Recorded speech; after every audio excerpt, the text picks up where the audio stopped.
Released by Capcom in 2003 on the PlayStation 2, Resident Evil Outbreak would take place at the same time as Resident Evil 2 and 3, featuring a group of 8 everyday civilians trying to escape Raccoon City. Directed by Eiichiro Sasaki and written by Haruo Murata and Takashi Noze, the game would be the first Resident Evil title to feature an online multiplayer mode where 4 players could play as characters with their own unique skills and exclusive interactions across 10 scenarios.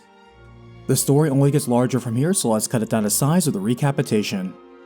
As the game begins in late September 1998, we see most of the Umbrella Security Service Alpha team get slaughtered by a mutated Dr. William Birkin after he has injected himself with the G-Virus. During the fight, vials of a modified T-Virus Epsilon strain would shatter, infecting nearby sewer rats who were attracted to the scene by the blood. Consuming the dying soldiers and then spreading across the entire city, the rats would be the carriers for the plague that would quickly break out into a nightmarish disaster. A few days later, at a popular bar and grill, Jack's Bar, also called Jay's Bar by the locals, a typical night was playing out for its waitress named Cindy Lennox and bartender Will. Among the regulars are RPD officer Kevin Ryman enjoying a hard drink per usual, Vietnam veteran and current private security guard Mark Wilkins enjoying a meal with his co-worker friend Bob, public transit worker Jim Chapman solving puzzles for fun, Raccoon City Hospital surgeon George Hamilton sitting pensively, plumber and handyman David King trying to relax, and investigative journalist Alyssa Ashcroft trying to get some work done on her laptop. Entering the bar is a serious-faced Umbrella lab worker Yoko Suzuki who heads directly for the restroom, cutting her hair and removing her glasses to change her appearance into a more youthful one as a disguise. Cindy is startled by a rat that scurries by her while no one minds the zombie that shuffles in from the street. At the same time, Mark notices Bob acting unusual as Bob suddenly loses consciousness and collapses onto the floor. Will thinks the new arrival looks stranger than normal, approaching him, and is caught off guard as a zombie bites into him. Will shoves his attacker outside and locks the door, but the commotion has attracted a mob of infected to the windows of the bar, and even Yoko sees she is not safe in the bathroom. The survivors are jolted into action, with some barricading the doors and helping Bob up, and others rushing ahead to grab ammo and health items first. However, the flimsy defenses only buy a little time as zombies break through and stumble in, setting upon a hapless Will as the rest of the group makes their way upward to the roof, passing through hallways and rooms already breached by infected, covering their escape as quickly as they can. Reaching the rooftop, a tired Bob knows he cannot be saved and refuses to be a burden, turning his gun towards himself. Mark halts him, but Bob continues, saying he feels the hunger and wants to do this while he still has his own mind. Mark understands and lets go as Bob quickly shoots himself and a mournful Mark cries out for his lost friend. Continuing on, they hear the Raccoon City police setting up a checkpoint as they handle the outbreak of riots in the streets, making that their next destination. Leaping from the top of Jay's Bar to an adjacent apartment building, they find many of the tenants already turned into monsters as well. Making their way down to street level, they find the police are already being overrun by this threat they are completely unprepared for. The survivors are asked to help in forming a stronger line of defense, but this too falls under the horde as they gradually fall back. Surrounded, the officer with them is taken down while spotting an opportunity to burn the zombies with fuel from a tanker truck. The survivors put this plan into action, but it works too well, blowing up the truck and forcing them into the sewers to escape the blast. Using the tunnels to travel, they emerge in front of Apple Inn Hotel where police are trying to collect survivors and evacuate everyone, but the roads are too obstructed to use, forcing the group to continue on foot. Crossing over a footbridge, the survivors are shocked to see how much worse things have gotten, seeing a countless sea of infected flood the main street of the city, and police hopelessly overwhelmed trying to combat them. Moving quickly, the group manages to detonate the explosive set up by the police, completely wiping out the mob and buying themselves a moment of peace as the police reorganize. They can only rest and reflect on the lives wasted and gone, as through the fire and flames they carry on, only to be cornered by zombies again and forced to backtrack into the Apple Inn Hotel. At the same time, a pair of firefighters searching for survivors spot a boiler about to explode too late, as the survivors are now trapped inside and the noise has attracted prowling liquor BOWs. Flames now begin to spread as the group spots a dead firefighter but cannot reach anyone outside on his radio. Trying to stay ahead of the choking smoke, flash fires, and ravenous infected, Alyssa demonstrates her mastery of unlocking as the emergency power is restored. Making it down 3 floors to the front lobby to leave, a Regis liquor intercepts them but is quickly gunned down by the survivors just as another firefighter axes down the front door, freeing them from the hellfire. The first responder tells them the fires have spread to other parts of the city and things are so bad even the army has been called in, advising they get out now and head to an evacuation site at the southwest tram yard. Out on the open streets again, Cindy says she knows of a shortcut to the tram yard through the Raccoon City Zoo, leading the group there. However, as they use the rear entrance, they see dozens of animal corpses torn apart by the infected, though some have become infected monstrosities themselves. As soon as they venture into the southern concourse, they are noticed by a violent new BOW, Titan, once the gentle zoo centerpiece Oscar the elephant, as it has already slaughtered zoo staff and charges after the group. They run but cannot hide for long as Titan even smashes through a building to try and snatch them. The overly apologetic Cindy listens to the last words of the elephant's former keeper as he passes away, as they all make their way past zombified hyenas, hornbills, and other wild things. Crushing a giant Rafflesia flower in the terrarium and dodging a giant alligator in its pen, the group restores power to the park, fends off zombified lions, and traps Titan in a cage. However, they now contend with the king of the pride who has been stalking them from the rooftop, hunting him down before they become the hunted. Reaching the front gate of the zoo, the group reaches the tram station and takes it to the evacuation zone, but are horrified to arrive and find that the helicopter from the National Guard somehow crashed during takeoff, killing 40 escapees on board. As a result, further air evacuations have been cancelled and the group finds themselves struggling for options. George spots the Raccoon City General Hospital nearby, working there as a surgeon, and guides the group there, but they find it offers little in shelter, already besieged by zombies. Needing a new plan, the group is met by Dr. Kirsch, who seconds their idea to leave, opting to escape himself. Soon enough, a strange monster made entirely of leeches falls down from the ventilation, and finding it impervious to their weapons, the group falls back. They find Dr. Kirsch again, discovering the power is out, and so the elevators are not working as he turns on the backup power just as the leech man crashes in and attacks him. Dr. Kirsch is eaten alive by the leeches as his body is used as a new vessel for the leech swarm, and the monster now relentlessly pursues the group through the hospital offices, supply rooms, and patient areas.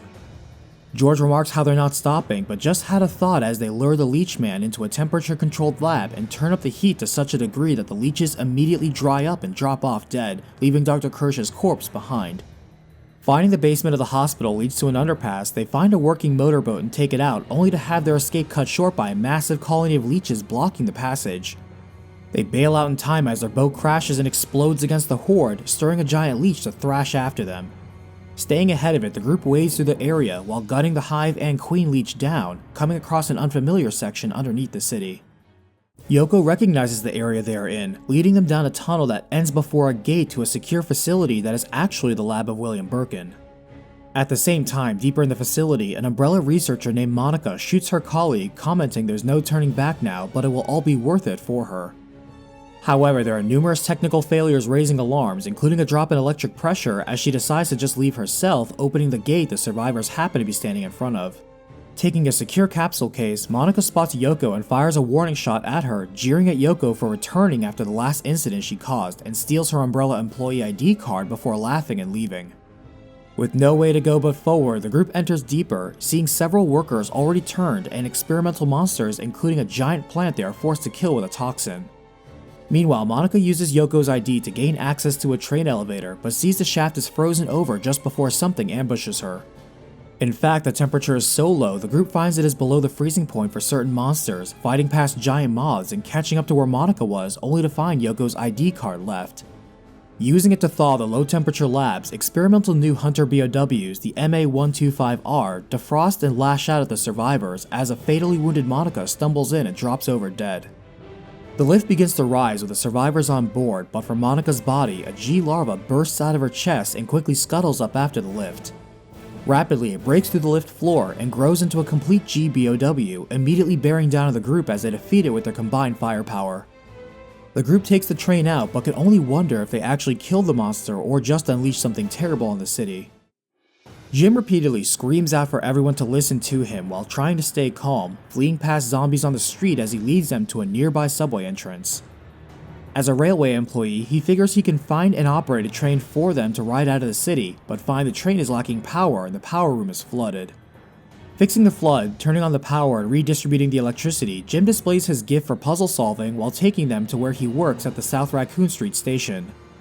Unfortunately, they find the platform has been infested by a colony of massive mutated fleas called megabytes just as they hear the announcement of another train coming on the opposite track. Even worse, the incoming train strikes debris from the collapsing streets above, derailing, crashing, and catching fire. This triggers a sprinkler system to suppress the flames, though just beyond is a gigantic flea, Gigabyte, blocking the tracks. Putting down the powerful parasite, the party quickly returns to the subway car and takes it out of the underbelly of the city, though Jim openly voices this route will only get them as far as the Arklay Mountains. Exiting and taking refuge in a cabin in the woods, the group catches its breath as Alyssa reflects on the events so far. She recalls a piece she wrote on a mystery body found in the river near here that was never identified but found injected with multiple drugs and steroids, knowing local pharmaceutical companies have used the river as an illegal dumping ground. Soon enough, the owner of the cabin, an old man named Albert Lester, enters, surprised to see visitors, and points out that if they are fleeing the city, then there is an old road through the woods that leads to the next town. He offers to guide them to avoid getting lost or injured, joking that there isn't a decent hospital around here. Alyssa feels like she's forgetting something when he mentions a hospital as her eyes wander to an old photo of a younger Lester, and she notices a safety report mentioning the sharp rise of missing people in these mountains over the last few years. Jogging down the maze-like mountain path, they encounter green zombies with poisonous parasitic plants growing out of them, and just as they approach a suspension bridge, Alyssa suddenly has a memory flash of an injured man telling her to turn back and run. Snapping back to reality, Alyssa looks back and sees Lester is gone, and beyond the bridge is a large abandoned building. Curious, the group approaches, and again Alyssa has a vision flash in her mind of two police officers wondering if there were any other survivors. Learning this was a hospital that closed down 5 years ago, they enter and are immediately surprised by a hooded man swinging an axe with murderous intent. Fleeing immediately, they see the building has been taken over by nature, but not in such a natural way over 5 years, with massive vines and seemingly tropical flowers. Searching around, Alyssa finds a notebook from another investigative journalist named Kurt who was looking into the hospital, who was not disclosing mysterious patient deaths and hiding dealings with drug suppliers that look more like shell companies. With some hard evidence in hand of the illegal drug testing going on, Kurt decided to confront the hospital directly, knowing he was taking a great risk. Moving on, the group finds a solvent that resolves the root of the vine problem obstructing their way, entering the administrator's office where Alyssa sees a flashback of Kurt confronting Lester about the wrongdoings of the hospital, but Lester denies everything. Soon after, Alyssa sees Kurt being killed by Albert Lester's wife Dorothy after turning into a zombie, calling out to Alyssa as he dies. Investigating further, Alyssa finds a confession from one of the doctors admitting they were experimenting on patients here with test drugs from Umbrella for the purpose of research data towards the development of bioweapons. The doctor also revealed the hospital administrator, Albert Lester, allowed this in his desperation to find any drug that could treat his wife Dorothy's incurable disease. Eventually, the deaths of the terminal patients attracted the curious reporter Kurt, while noting the murder of Kurt was covered up all too quickly. As the sinister secret of the hospital becomes clear, the group discovers and destroys the core of the monstrous plant seizing the building in the ICU. To their surprise, once the plant dies, it spits up the corpse of Dorothy herself as they turn to drive away the Axeman while the building begins to collapse. As the group flees in time, it turns out the Axeman was Albert Lester himself, who was overjoyed to see his wife again, holding her close just as the ceiling collapses, crushing them both. Watching the hospital crumble entirely, the group resumes to wandering in the woods, but Alyssa, resolved to finish what Kurt began, sees the truth of Umbrella and what was happening here. They find their way back to Lester's cabin, help an injured woman find her lost daughter in the woods, and trek out again. However, to their dismay, the winding mountain paths lead right back into the city again. This time, Kevin insists they head to the Raccoon police station itself, leading the way while wasting special ammo on minor enemies, allowing the group to barely make it past the gates. At the same time, Lieutenant Marvin shows a group of surviving officers how the police station used to be an art museum and there was a ventilation tunnel underground leading outside. Unfortunately, the only officer who can fit in the tunnel is Rita, who is fine with going through and seeking help. When Kevin arrives, the other officers are surprised to see him alive as they update the group on the plan, and one officer named Tony offers to go check in on the dogs in the kennel. Marvin explores other options too, as the building had to have some sort of large exhibit transportation venues during its museum days.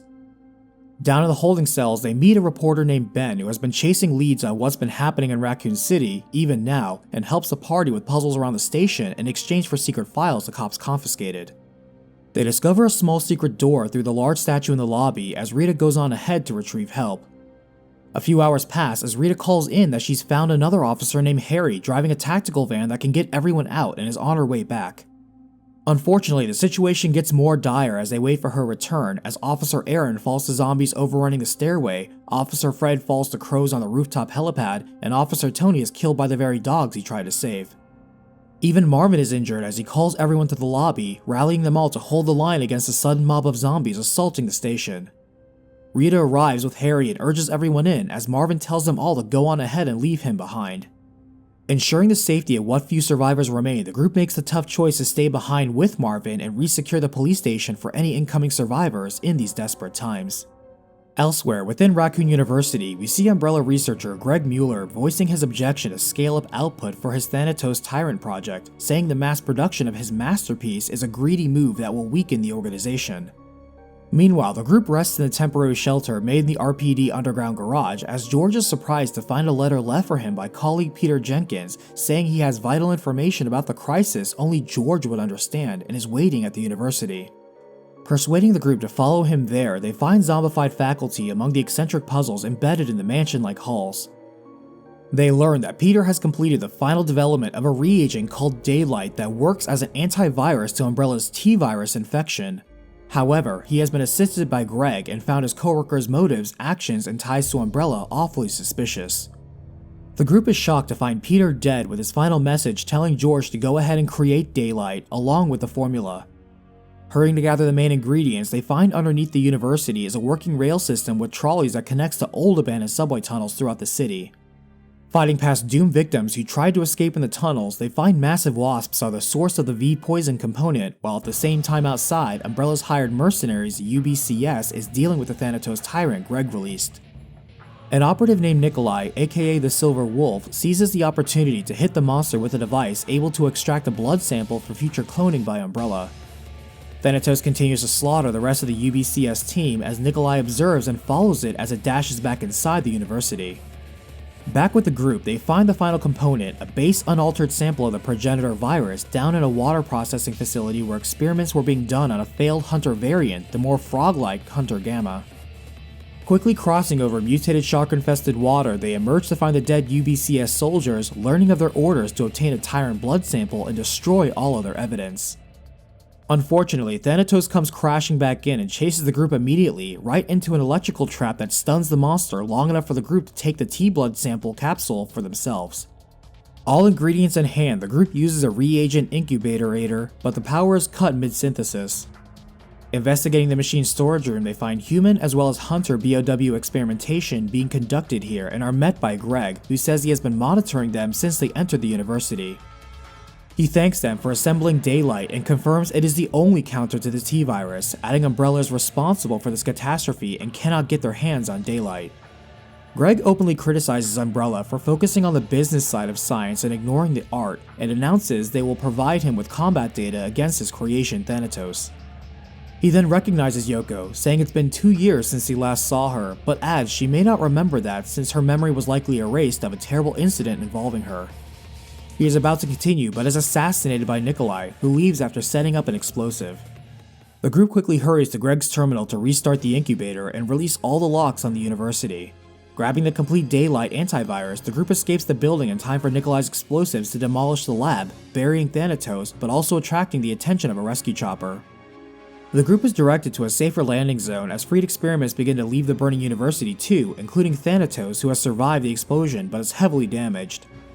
Battling the Tyrant's terrible hit detection, the group finds an emergency rocket launcher able to finish the failed masterpiece for good, but are now left with the heavy burden of sorting through the decisions remaining for holding a T-virus cure. Not too far away, Umbrella security operator Captain Rodriguez is about to abandon Raccoon City with his helicopter, but is halted by one of his passengers, an Umbrella researcher named Linda Baldwin. Linda says they cannot leave until they retrieve something vitally important, and Rodriguez agrees to wait, but only for a little while. What Rodriguez was keeping quiet about was that he was also transporting a BOW he stole to use as evidence in exposing Umbrella, but Linda was also secretly off to retrieve antiretroviral drug AT-1521, which drastically delays T-virus progression in hosts. She returns to the Umbrella Corporation Development Center where she is almost taken out by David after he saves another researcher named Carter. After a few minutes of discussion, Linda and Carter agree to get the drug sample out with them and offer to take the group with them on their helicopter. However, just then an alarm rings out and the building enters lockdown in response to a sudden escape of Hunter Mu, smaller and more refined Hunter Rs, from their containment. Carter thinks to fight fire with fire and activate the facility's experimental and programmable T-103 Tyrant, the Tyrant R, to kill the batch of escaped hunters for them. Once online, the tyrant immediately begins chasing down and crushing the hunters in their way with ruthless efficiency. Linda is concerned about using a prototype like this, but Carter reassures her by showing her the remote detonator for the bomb he also installed inside the Tyrant as a failsafe. Tyrant R escorts an uneasy group of survivors through the facility, wiping out hunters with a single blow, and Carter is pleased at the results. However, Tyrant R suddenly breaks free of its programming, turns and knocks back Carter, smashes the AT-1521 sample, and uppercuts Linda off of a railing over the water treatment plant. Carter reaches for the detonator, but Tyrant R delivers the final blow first, knocking the remote aside as well. The group grabs Carter's ID and runs away for now, descending into the drainage area where they find the bomb remote and try using it on the Tyrant to stop it. Seemingly in the clear, they soon find Linda, injured but alive, as the Umbrella researcher tells Yoko and the others how Umbrella has been spreading a virus throughout the city and AT-1521 could be the only possible cure. Fortunately, she knows exactly how to recreate it from memory but needs to escape alive first. Their conversation is interrupted by a rush of water quickly flooding the tunnels, sweeping away Linda as the group wades through the waterways back to street level. Unfortunately, Tyrant R is right behind them, surviving the failsafe and mutates into his powerful Super Tyrant form, immediately charging the group. Elsewhere, Linda limps to the Apple Inn where she is mistaken for a zombie and shot in the leg by UBCS platoon leader Arnold, who was also ordered to find the BOW Rodriguez stole. However, Arnold is not pleased to learn about Umbrella's impending Code XX plan to nuke the city and anyone nearby, quitting and deciding his life isn't worth this job. Rodriguez also hears of Order XX being issued, choosing not to wait any longer, and takes off. Umbrella tries and fails to seal the fate of the helicopter pilot, but does succeed in shaking loose the BOW as the cargo drops onto the overpass. Umbrella operatives try to re-secure the package as it breaks out to reveal it is Nyx, a blob-like monster that quickly kills and assimilates all of the nearby soldiers. The group flees to the highway as well, with Tyrant R still in pursuit, but the monster is suddenly seized by Nyx and helplessly devoured and assimilated as well. With military hardware left behind by Umbrella containment, the group battles the chimeric abomination Nyx, damaging it so badly it can no longer hold its Legion form, collapsing on itself and melting away. Grabbing one of the UBCS's trucks, they help Linda in and speed out of the city down the highway just as the missile strikes hit the city, wiping Raccoon City off the map as the survivors finally hit the end of the road of their nightmare. As the game ends, 6 months pass as Umbrella still keeps an eye on the remains of Raccoon City, maintaining an outpost on Ground Zero and continuing their BOW experiments. For the rest of the world, they would eventually stop talking about the Raccoon City catastrophe, and the 8 survivors would each go on their own way. David the plumber would begin a new life on an ocean freighter, Kevin the cop would take a new job in Miami, and Mark the security guard would reunite with his wife and son to relax for once. Jim the subway worker would take up a new job but continue being a sneakerhead. George the surgeon continues keeping busy with university research, and Cindy the waitress would buy a home for herself complete with a spacious kitchen along with stainless steel appliances, large center island with double gas stoves, and high quality hardwood cabinets. Finally, Yoko the Umbrella researcher would testify against Umbrella in court as Alyssa the reporter would keep a close eye on the Umbrella story, strengthening her facts and body and refusing to let the truth die untold. Resident Evil Outbreak has enjoyed the success of selling over 2 million copies worldwide.